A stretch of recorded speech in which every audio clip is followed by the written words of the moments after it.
Il-pożizzjoni tal-Gvern u tal-eks segretarju parlamentari Rosjen Kutajjar dwar il-prostituzzjoni ma kienx waħda informata u ma kienx hemm biżejjed tarfien min-naħa ta' Rosjen Kutajjar biex tieħu id-deċiżjoni li ħadet. Dan ħareġ minn stqarrija li ppubblikaw 45 organizzazzjoni li nġabru f'koalizzjoni bl-organizzazzjonijiet issa qed jappellaw biex il-Ministru Owen Bonnici ibiddel il-pożizzjoni li kienet ittieħdet mill-predeċessur tiegħu Rosjen Kutajjar. Dan għaliex issa riformi se jitmexxew mill-Ministru Bonnici. Fl-istqarrija l-koalizzjoni qalet li n-normalizzazzjoni tal-prostituzzjoni tagħmel ħsara lil pajjiż u tagħmel biżġid lil kriminalità organizzata.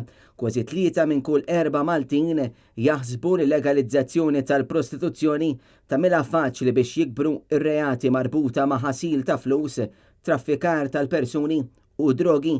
80% jemmnu l-vjolenza domestika, speċjalment fuq it-tfajliet, tiżdied jekk tkun legalizzata l-prostituzzjoni, dan fil-waqt li 81% saħqu li l-prostituzzjoni iġielhom iħossuhom anqas sikuri fi djarhom għaliex legalizzazzjoni bħal din tfisser l-prostituzzjoni tkun tista' issir kullimkien saħansitra fl-istess blokk appartamenti li wieħed ikun jgħix fiha. Intqal ukoll li jekk il-prostituzzjoni tkun legalizzata se jinħoloq turiżmu ta' persuni li jiġu f'pajjiżna biss għal dan il-għan fil-waqt li n-nisa u tfajliet se jkunu aktar u aktar degraditi.